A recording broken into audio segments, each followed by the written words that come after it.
now. And I will be sharing my screen. Again, Ricky or David, before we get started, was there anything you may want to say or open it up?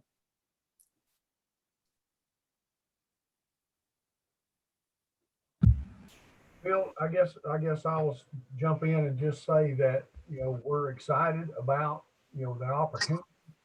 And beginning with April 26th, we sort of jumped on a moving train now, and we want to be very strategic about rolling this thing out. We want the steering committee to be on board. We need each partner member of this project to begin at this point today and start moving forward with their own internal staff. There's sort of a limited group that know anything about what's going on here, and it's just time for us to all get on the same page and begin pushing information out to our folks, so that we are able to capture everything that we are entitled to capture, and that we get everything lined out so that, down the road, we're not looking back saying, oh, I missed a spot here, or I let something fall through the cracks there. It's just time for us to all get a little more organized and widen the circle a little bit of the folks that are going to be helping with this project. So I look at today as just sort of an initial kickoff point, and just emphasize, as your PowerPoint will do, is emphasize the need to communicate regularly and effectively, and get this project off on the right foot. Okay, sounds good.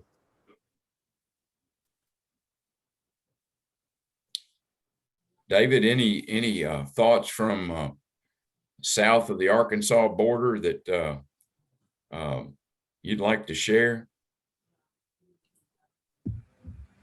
No, just appreciate everybody tuning in. Like Ricky, excited about the opportunity, and we'll be exciting to see how it materializes. Okay. So, welcome. I'm going to see why my slide is not advancing. Austin, oh, there we go. It's taking a little bit of time for this to react. I just wanted to reiterate to everyone that we have a steering committee for our conservation delivery network. David and Ricky are co-chairs, and representatives from various agencies and organizations are with us today. I was hoping we'd have all the steering committee members, but we're missing a few. Bubba is on. I do want to get Dan Weber and Jeff Four with TNC engaged. I think David Hayden was supposed to be on, and Jeremy Everett's Ryan's on. Jason Noley has moved to a different position with U.S. Forest Service, and we'll probably be getting a new representative there. Darren is out of town, but he's got some alternatives. Bill Holman, it's always good to see you there. Pat Stinson's on. I saw Rick Williams and Amanda both from NRCS, and of course Diane. So we'll have a good discussion today. The CDN review, just in very brief form, I just wanted to reiterate that we started a number of years ago, this conservation delivery network, but we really reorganized, re-energized back in 2019, 2020, had a good meeting. Then we hit COVID, and our meetings have all been virtual for the last year and a half. And one of the things that we resolved back in 2019 is that we wanted to focus on private lands and open pine delivery. And that Morehouse Family Forest Initiative was a catalyst, was a cornerstone that we could use to build off of in the 4 counties in Arkansas and 4 parishes in Louisiana, which gave us the the initiative to and the confidence and the courage to apply for an RCPP in Arkansas and Louisiana, and it wasn't a short-sighted decision. That we had talked about that since the summer of 2019, fall of 2019, and into 2020 before we actually made that happen, develop that proposal. And I was extremely happy and of how much involvement there was from the entire steering committee. And what we want to do is be able to keep those expectations high and keep everybody together, be on this communication link. And we really need to engage that delivery team. So today's about the RCPP future and timeline. Make sure we clarify any steering committee expectations and engage the delivery team. And I'm gonna definitely ask each and every one of you to break in and stop me if there's a question or if something you want to get clarified, because this is not a formal presentation. This is just a way for me to go through the outline and make sure I cover all the information that needs to be discussed. And I'll stop for a second and see if anybody has any questions.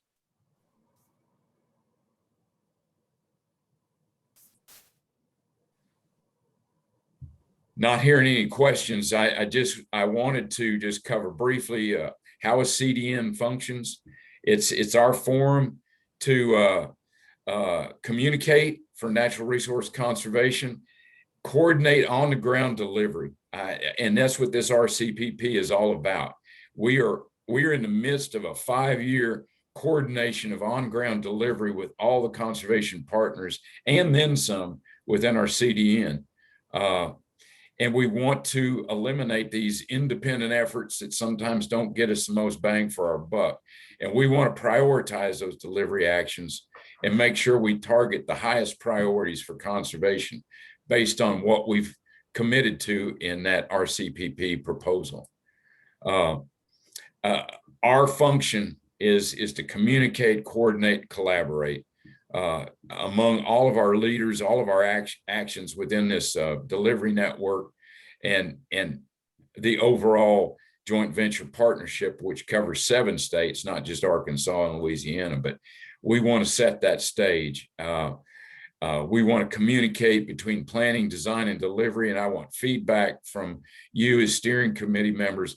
How much is enough? We don't want to shirk on our opportunity to make sure we're all on the same page. Our outcomes, again, increased communication. It's my job to make sure that that everybody is on the bus and we're going to the game and we get to play all ready to go, and we capitalize on these opportunities that we have. We're unified in our communication. We talk in one voice with potential funders and landowners. We stay together. They used to always tell me, a convoy in the military runs at the speed of the slowest member. We all got to stay together and don't outrun that slower supply truck in the back of the convoy. So we need to be focused and strategic. We need that delivery team engaged to identify priorities geographically and function. Blaine Elliott's on because he's going to be a key point within our joint venture group, our staff, to help us with that geographic prioritization. We want to increase our resources, not just through this RCPP, but through other opportunities that'll come up. Hopefully through NIFWIF and some other granting opportunities to, again, leverage all of this money towards our high priorities. Bigger, better, measurable results. So I'll stop again at this point and see if there's any questions folks have on just the overall CDN and how we need to all play well together and communicate.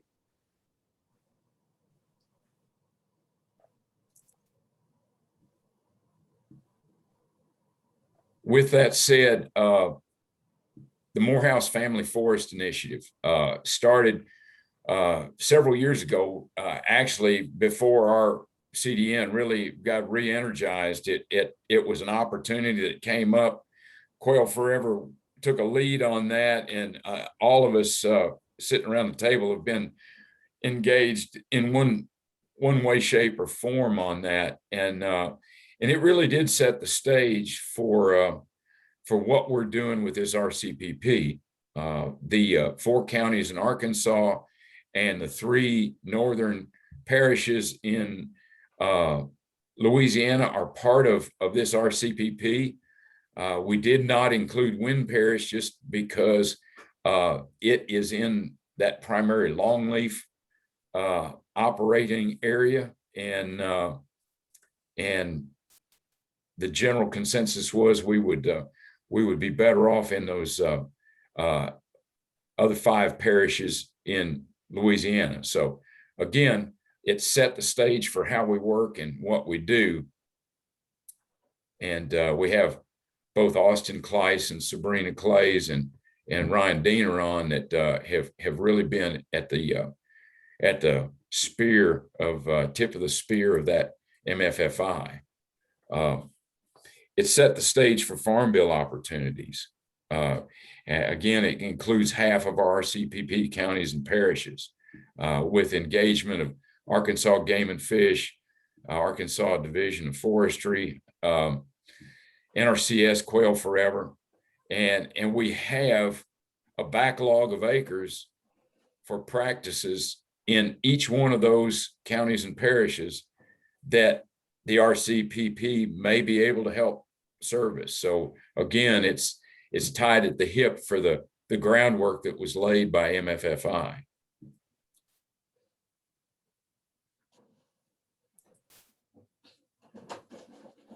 Ryan or Austin, was there anything that you wanted to add with MFFI or Sabrina?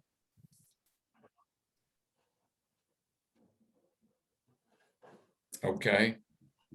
If not, I'm going to jump right into this RCPP overview, and this is where Amanda and Diane, Rick, if and Doug, and if there's any NRCS elements that need to be amplified, clarified, or corrected, don't hesitate to jump in.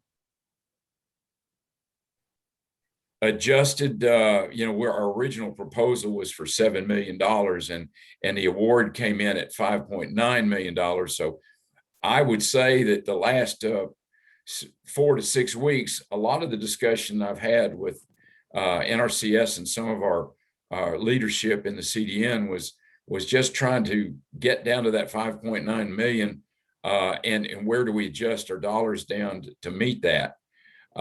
We still have a contribution match of almost $9 million. That is going to be reduced somewhat because of the Corps of Engineers not being able to formally provide their contribution, but we're still going to be well above the ratio that was in the proposal.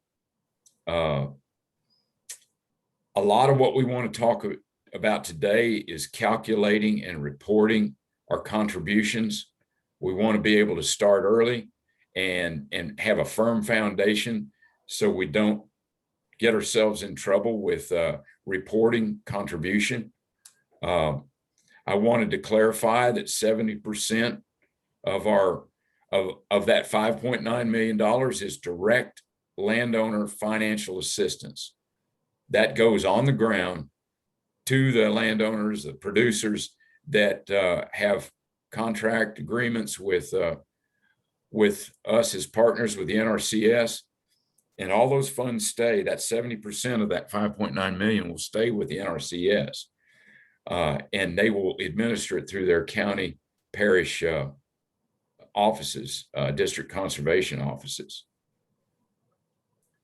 And what that amounts to is about 400, with the adjusted number, it amounts to about $413,000 per state per year for 5 years. we'll take a breath and say $413,000 per state per year for 5 years. I don't think anybody on this call would even have dreamed that we were going to be saying this back last July. I think we've, with the help of everybody on this call and our partners, it's been a phenomenal project that we've put on the table, and we want to make sure we're successful.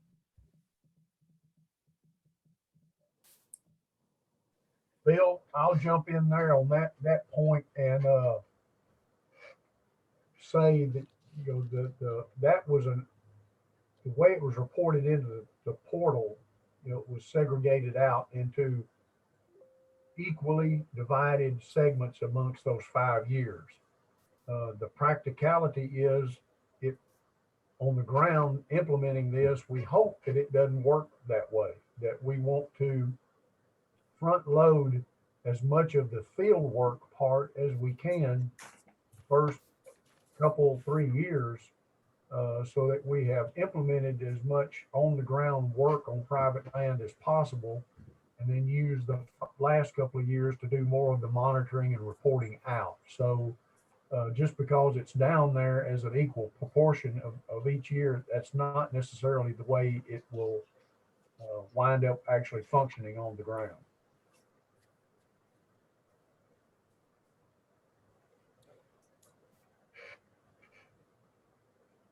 Thanks for that comment, Ricky. Any other thoughts from folks?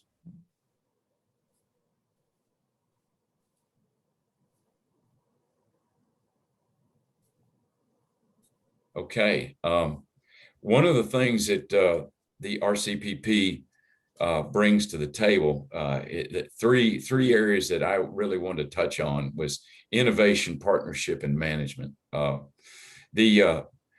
The partnership effort is going to galvanize and improve and increase our partnership capability through the CDN. I think we have an opportunity to really excel in the management area, the area of management, and that we have very good history and success with both Arkansas Game and Fish and our CPP efforts in Quail Forever around the country, and with the MFFI and with the American Bird Conservancy, having a number of RCPPs. The group that underwrites my participation in there has been very helpful in having us successfully get the proposal in the portal and now in managing the agreements. And the other thing I wanted to stress is innovation. This RCPP is really founded on innovation in what we're trying to do, in not just delivery, but in the science of information we're going to collect, both the environmental, ecological, biological information, but also in the social information that we'll be gaining, and that this is really a co-investment. I cannot say enough about our private industry partners in the innovative way they've stepped forward to make an impact in that partner contribution through integrated vegetation management, IVM. That is really a key part of the success of our proposal. We couldn't have done it without them. And Luke, thank you for helping open that gate and letting us all help usher those folks into the table. And I think that's going to be an extremely valuable partnership now and into the future. We also want to demonstrate experience with ag producers like they have in MFFI. I think both private lands biologists in both states are really adept at this. And I think this is going to get us all hitched to the same wagon and we're going to be pulling more successfully the way this is geared up. And we want, in that science part, we want to have those measurable conservation goals. We want to know we're meeting our objectives and meeting those goals, and we want to prove it through the data we collect. And that's where we lean on folks like Bill Hallman and some of the other organizations that have a history of good data collection, not just in traditional species, but in ecologically framed elements, and with some of the people that the state agencies bring to the table with the social side of the coin. I wanted to get into that backside of the RCPP in this technical assistance arena. And this is where we're going to have a lot of discussion for all the steering committee's members to really grasp what this technical assistance means. 30% of that 5.9 million is technical assistance, and it's broken down into several different elements. 7% of that is technical assistance that will be managed, administered, and funded in NRCS offices to trickle to the field office and make sure we get these agreements pulled in place. 16% is going to be directed for us, the delivery partners, which will be held. It's right at $950,000 that ABC will be holding in and we will use that to manage among our partners to offset some of the cost of the delivery effort. And that'll all be things that we negotiate, we talk about, and in the various agreements and sub-agreements that come down the road that we'll talk about in a minute. And then the 7% of that 30% of technical assistance is for enhancement assistance, which is monitoring, communication, finance and accounting, reporting. All of us have reporting responsibilities in this arena.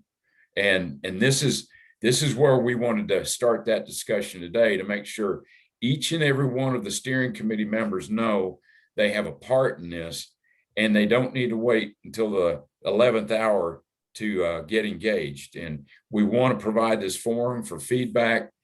We want to be able to move in the right direction. Comments from anyone at this point, especially any NRCS folks that would like to clarify?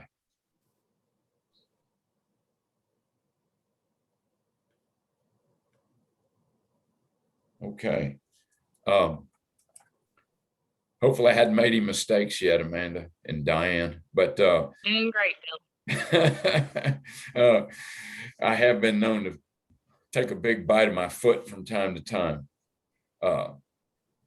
Entergy. I wanted to make this very clear that the partnership we have with these private industry contributors is just phenomenal. Brent Davis is our point of contact. Potlatch, Delta, Kit Hart, Enable Midstream, Connie Oslika, South Central Electric Co-op with Kyle Armstrong, Ouachita Co-op, Robbie Stinnett, and Claiborne, Joey White. These 6 folks and their companies, they stepped to the table and they didn't hold back. The reason we have the money that we're going to have for our conservation efforts is based on their ability to pull that contribution together. And we have a responsibility to look at those rights of way and what's being done with IVM and how that contributes to our open pine habitat and the species that we think are our greatest conservation need. I think it can't be stressed enough how important this is.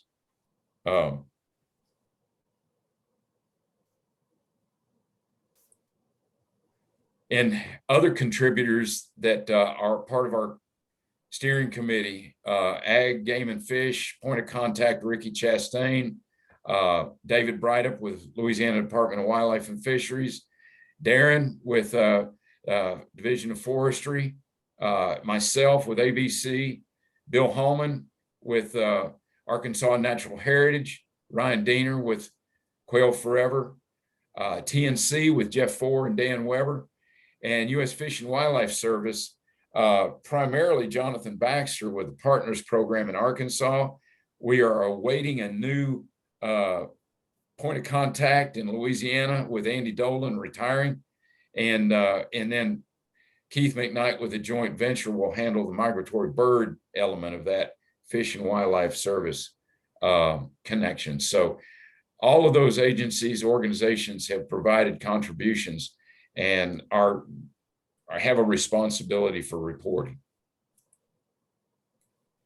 Now here's our task, and this is where I think we'll have some discussion. Ricky and I have talked about this. Number one, a task we need to have today, which I want to make sure everyone's clear on what we're asking the delivery working group and what their task will be and why it's important. That's going to be an outcome of this meeting. We also want to identify agency and organizations' points of contact. I went through what's in the proposal right now. Some organizations, some companies have said they're going to delegate that point of contact. We need those names. We need those contact names because we can initiate contribution starting April 26th. It's been made known to me that the clock has started ticking, and each one of our contributors needs to be thinking about what it is, just like this hour-long meeting today is part of our contribution to the RCPP, and how are we going to accumulate that and identify that contribution. So when we're asked for a first report, be it a quarterly or a end of the year report, we want to be able to go back to that agency and talk about their contribution and say what it was. Do we want to agree on a formal quarterly or semi-annual reporting period? That's a question that I have for steering committee members. We need to develop that contribution report protocol. We will be refining that. We can use RCPP standard rates that we used in our proposal.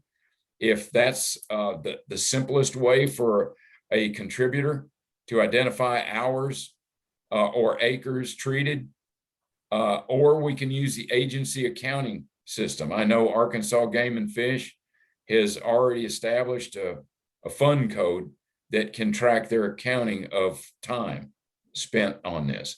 And I'm going to stop right there because this slide is probably the most important slide to talk about.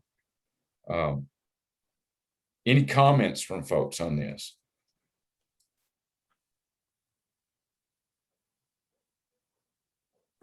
Bill, as we discussed this morning, there's sort of a two layers, I guess is a good way to put it, for us to all be thinking about this accumulating contribution. Most of the agency and organization partners have on the front end committed an in-kind match or an in-kind contribution. And we're going to have to be able to track those activities and tasks that meet those projected contributions, because that's part of our responsibility in meeting the overall grant award that we've been given. So we've got to be able to do that, and we've also got to be able to track, as we're doing today with these meetings and personnel time and things that agencies and organizations may be coming back at some point and requesting financial reimbursement for. We've got to be able to track those things as well. So it's We need to be able to track, to be able to verify that we met our contribution match toward the project, and anything that we are going to be looking at for reimbursement, whether it's outreach to private landowners, bringing them in for meetings and signups and things, or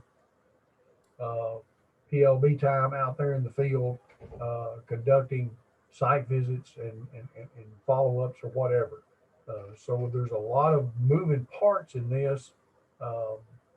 As you alluded already, given our internal tracking system at Game and Fish, we were able to go in and just set up an activity code where anybody today at the Game and Fish participating in this call can use that code for the time going forward, and we can pull that out and track that. So that's but every entity doesn't work the same way we do. So we need those folks that are designated now as points of contact or going to delegate.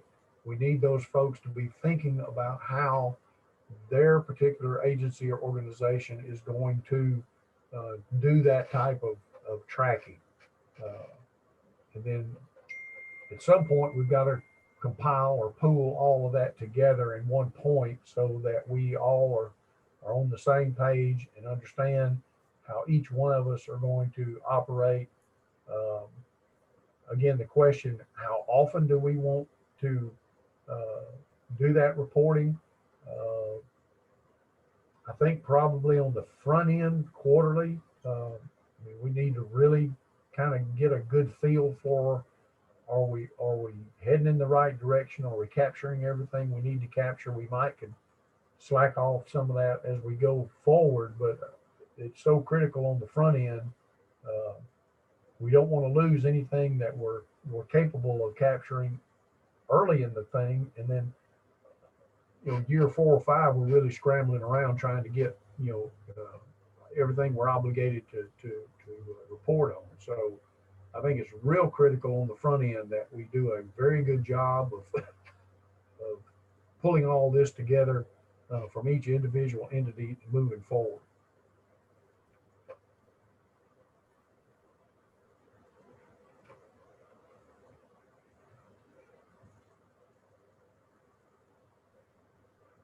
Any other thoughts from folks?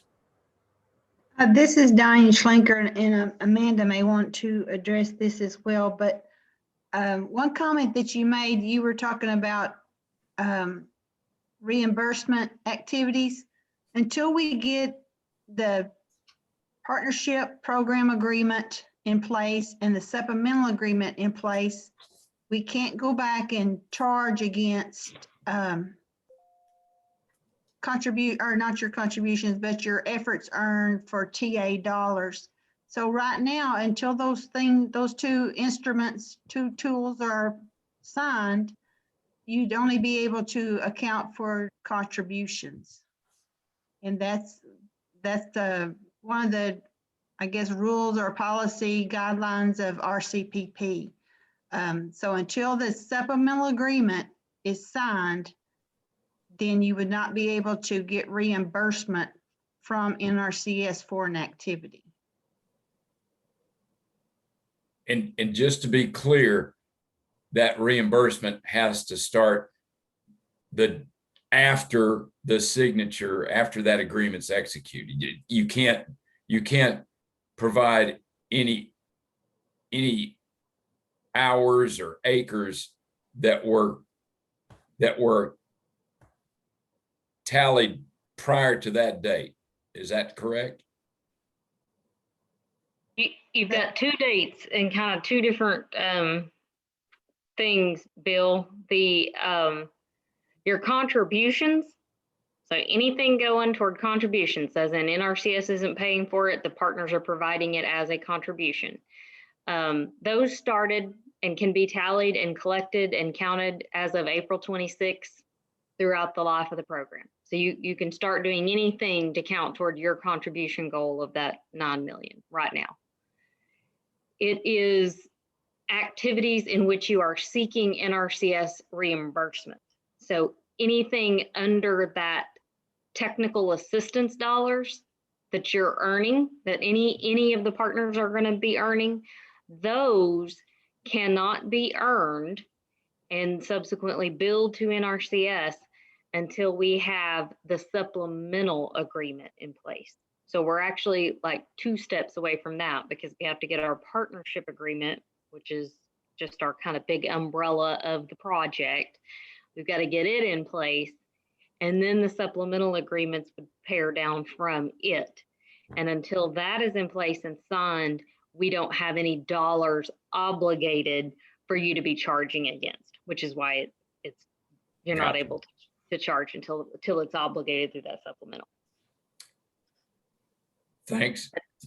That helps a lot for all of us. I wanted to mention that I will be in Little Rock on the 15th and the 16th. So if there are partners in the Little Rock area, Bill Holman, I'd like to visit with you at some point those 2 days if you're available, and others. You know, we have several things already scheduled, but I will be getting in touch with you on that. But Diane and Amanda, thank you for that clarification. Does anyone have any questions now about the contribution versus the technical assistance reimbursement?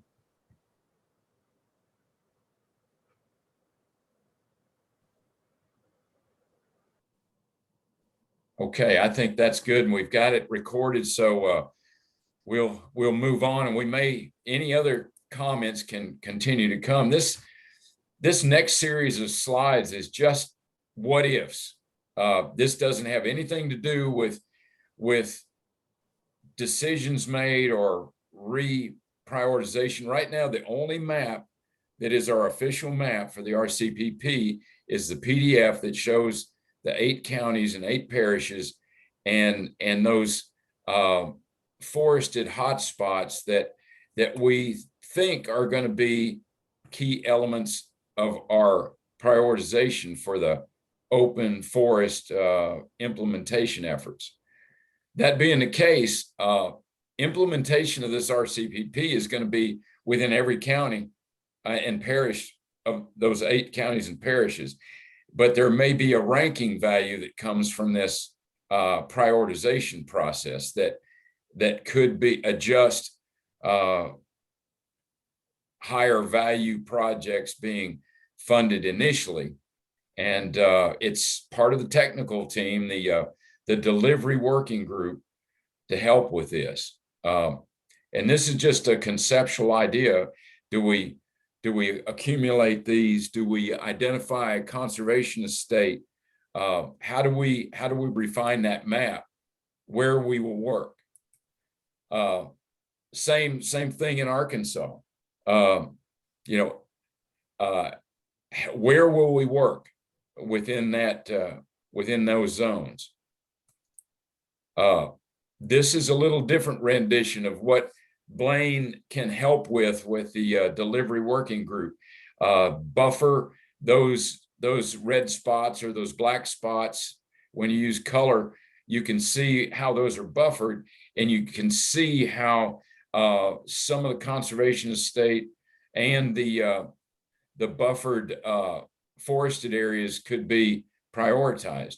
We also have not included yet where are the social elements that we want to include within those counties and parishes. Are there social elements that we need to include within the natural resource value areas? So again, these are open questions that we will develop within that RCPP priority map. I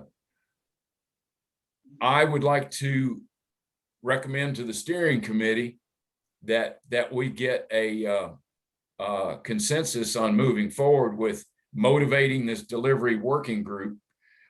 We have their official names are identified based on our decisions we made a year and a half ago. They're located on the website, but each agency and organization has a representative on that team. And there may be others that we want to include. We have Doug Bragg for the U.S. Forest Service, Nathan Yeldale from LDWF, Bill Holman, who's on the call now, Clint Harris from TNC in Arkansas, Steve Kniper from NRCS in Louisiana, Doug Aiken on the call here. Jason Nolde was on there, and I noticed we have Rob Smith, who is moving towards his replacement on that, both the steering committee and it looks like the technical committee. So welcome, Rob. You're getting a mouthful and an earful on this. So Michael Stroh with U.S. Fish and Wildlife Service, Marcus Asher, Arkansas Game and Fish, Chris Rice, TNC Louisiana, Griffin Park, Sabrina and Austin Kleiss. So the three of you are also on that team. So are we missing anybody? Are those folks, are we willing to task those folks to work? Blaine Elliott's on the call now. If we get a thumbs up from people, and you can definitely do that with your reactions. If you give me a thumbs up or a thumbs down, I'll know that we're there or not. And or if you want to ponder that and get back with us, let me know. But these are some of the points that could be brought out by the working group, by the highest priority polygons, no or low work areas, priority rights of way corridors to work with our industry partners, conservation estate, document criteria to rank and refine and also include farm bill priorities, which are, definitely social elements that we want to include in that prioritization.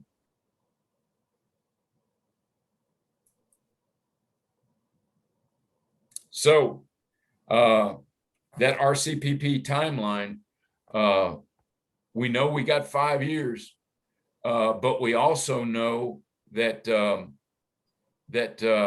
we have expectations we have to manage, and we have to engage that delivery team. And I'm going to open it up for questions, comments, or thoughts. If there's anyone that has anything, I'm gonna be quiet and let folks talk.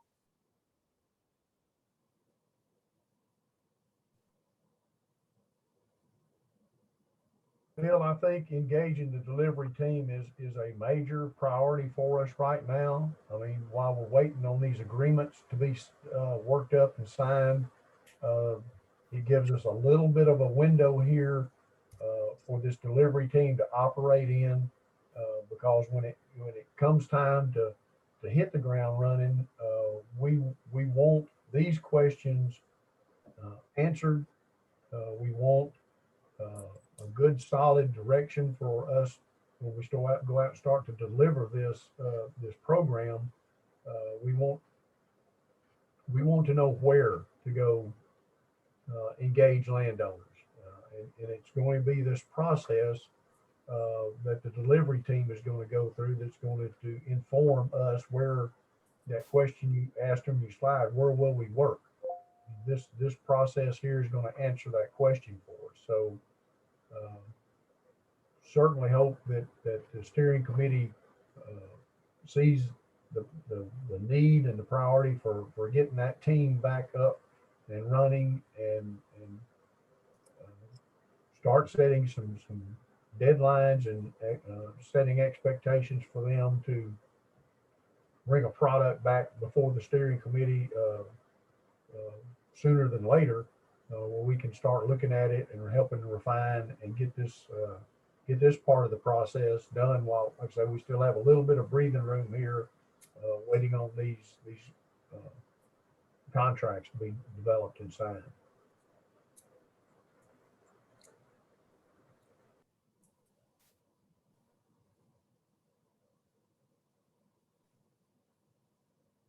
Hey, Bill, this is Bill Holloman. Yes, sir. Yeah, so it might be good for the two of us to talk a little bit in the next few days or so before you come here, so we'll kind of know what you might want to talk about and how we prepare for it. And we might even be able to just entire discussion over the phone or through a Zoom call. So that's You one bet. comment. You bet. I thank you, Bill, because that you're high on my list of connections. So Okay, great. And the other thing on the priority areas, we're happy to provide input, if needed or wanted. And I think, for us, connectivity opportunities between game and fish sites, natural area sites, or other protected sites, would be some of the high priority. But I'm sure Game and Fish knows a lot of the other spots that perhaps are higher priorities. And so, how is it going to convene as far as we work together in setting these priorities? I don't know if I can answer your question exactly. You say I think it's a matter of that delivery team coming up with a recommendation to the steering committee on a refined mapping effort, and that in itself, I think, is going to be a very, very open process, and I think we'll be number one. I hate to use this term, but there is a lot of low-hanging fruit out there that we know we can generate and get consensus on within the existing projects, MFFI counties and parishes. We know there's some other areas that we can help move forward with, working with our NRCS district offices. So that and refining that mapping and I think those are going to be all taking a lot of, it'll take some time, some communication and transparency, but I think we're headed that way. Okay. Sounds good. Bill, I might add, just having given this a little thought personally, I think we're obligated because of the, it is an NRCS grant to look at each one of these counties, that we spread this across those counties as equitably as we can. So I think we take each county and we look at, okay, where are our anchor points, whether it's a game and fish WMA, natural heritage, priority area. Where do we know that good work has already taken place? Where did we contribute our match to this to begin with? So we use those as anchor points in each county, and then we begin to build a thought process out from there. Do we prioritize landowners immediately adjacent to these areas? And then layer that out so many points out away from there. Are there some gaps between areas that we want to go out and try to fill in? Maybe another anchor point if we've got a large private landowner that wants to participate. Where do these rights of ways? I think we're very obligated with these companies. The way they brought match to the table is being able to utilize their connectivity lanes between these areas. I just think these are questions that the delivery team needs to start kind of ginning around in their own circle and developing a logical thought process of where we put the work on the ground. And I think the tighter around these anchor points we can get, the better, at least for the first outreach.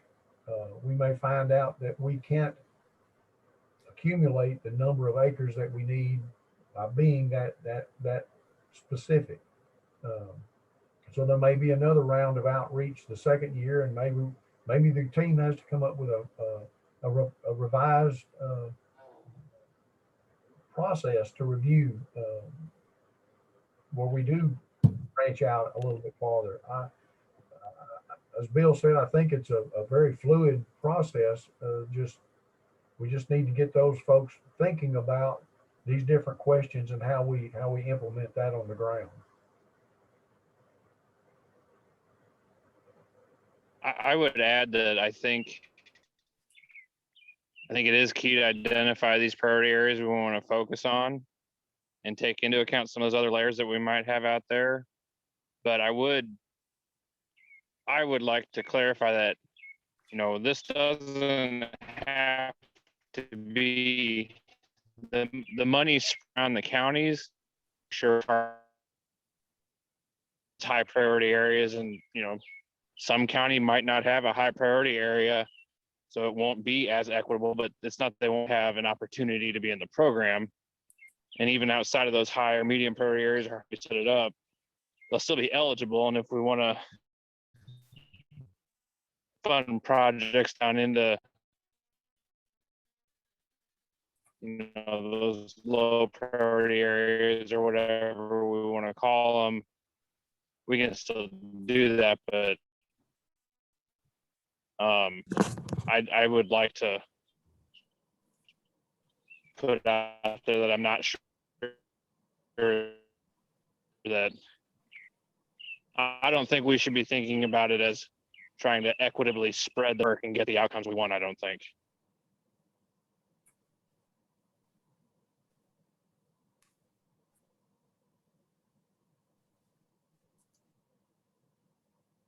Thanks, Ryan. I think there's going to be a lot of discussion about that as we develop the mapping criteria and as we engage those district conservationists.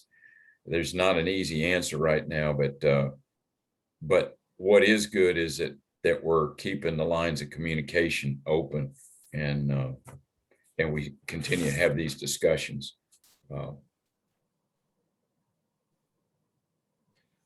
I would like to ask, before we get too close to the end of the hour, if anyone has any other concerns about engaging that delivery team, or if and I would highly encourage that any steering committee member that wants to participate in that, that feels committed to that since we do have some steering committee members on that team, that they be asked to be included. And I just think it's going to be an open process. Blaine and Minnie and I have talked about a number of areas in the science side that we need to bring together as a JV staff to that delivery working group, and we can spell it out as well as map it out to build that transparency and have that discussion within this group. So we want to do it right.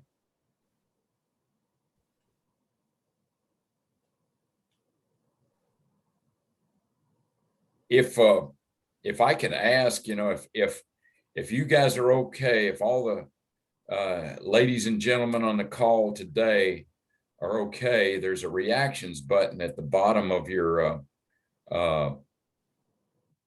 screen, and you can do a thumbs up or you can raise your hand, either way, if you have a question. But if you're okay with me putting a push on the delivery team to get them activated, just give me a thumbs up on that reactions button, and I'll see if I can get a number, at least a consensus out of the group. So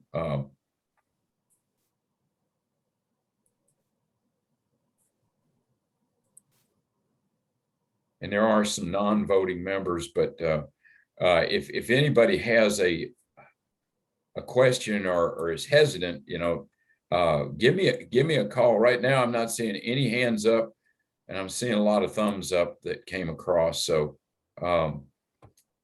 so unless I hear otherwise by the end of this week, I'll be generating communication with the delivery working group, working with Blaine, Elliott, and and others to get this this off the ground.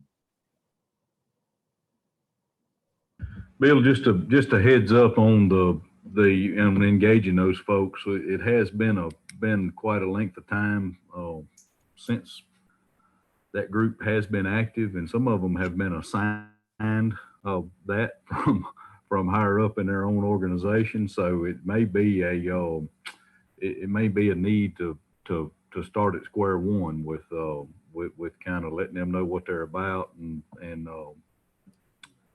kind of where they need to go. That's a great point, David.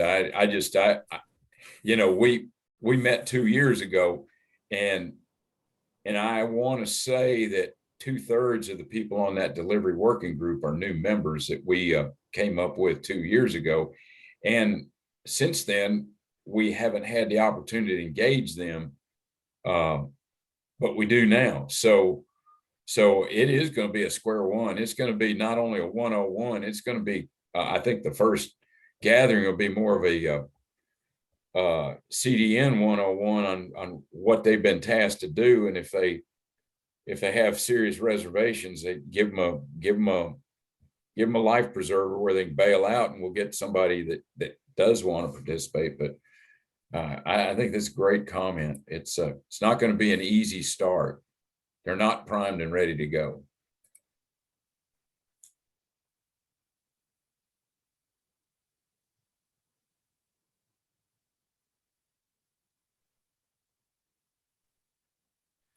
Any other thoughts from anyone before I say we're at the end of the hour and ready to go? I just I really appreciate folks' time.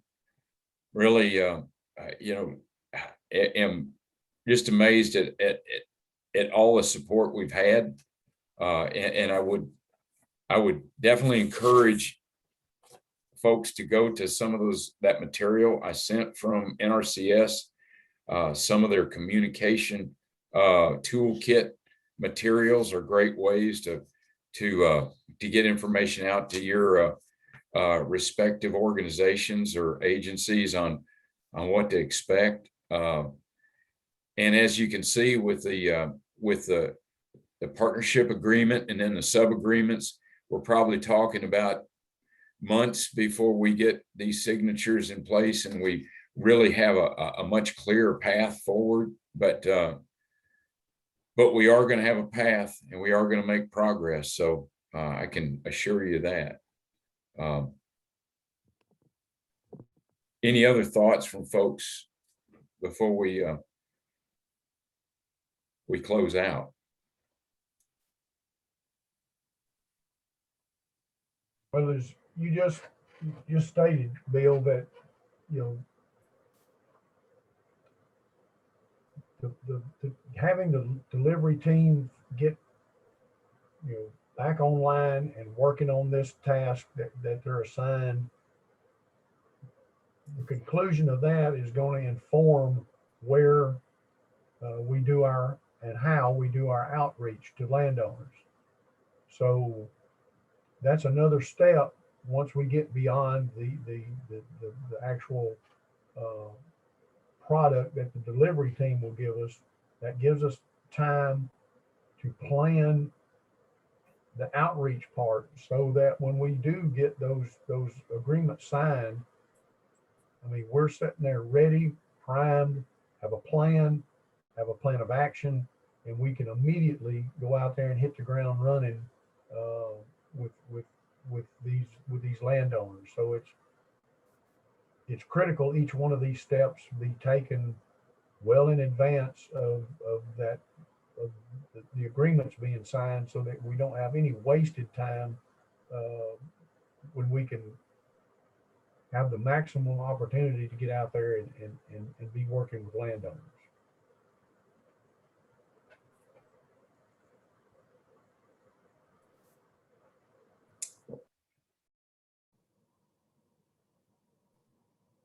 I would like to again recognize Rob Smith as a new member in replacing Jason Noley. And Rob, I'll be getting in touch with you, and visit more down the road.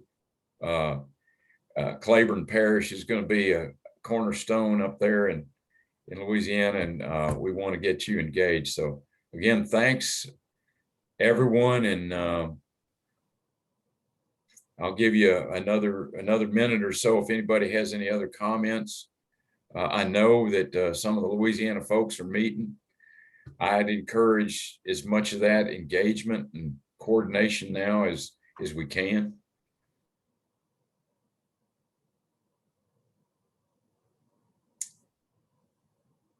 Thank you all. I will make this PowerPoint available, PDF, where you can look through it. If you have any comments or questions, you can keep them coming my way, and don't hesitate to contact Ricky or David in the respective states if you've got some thoughts, specific to that state or effort. And of course, Diane has been my mainstay with NRCS information. So thanks all of you for the time today. It was well spent. With that, Thanks, Bill. thank you guys so much. Thanks, Bill. Thanks, Bill. Okay, we'll see you later. Stay dry, everybody. Stay dry.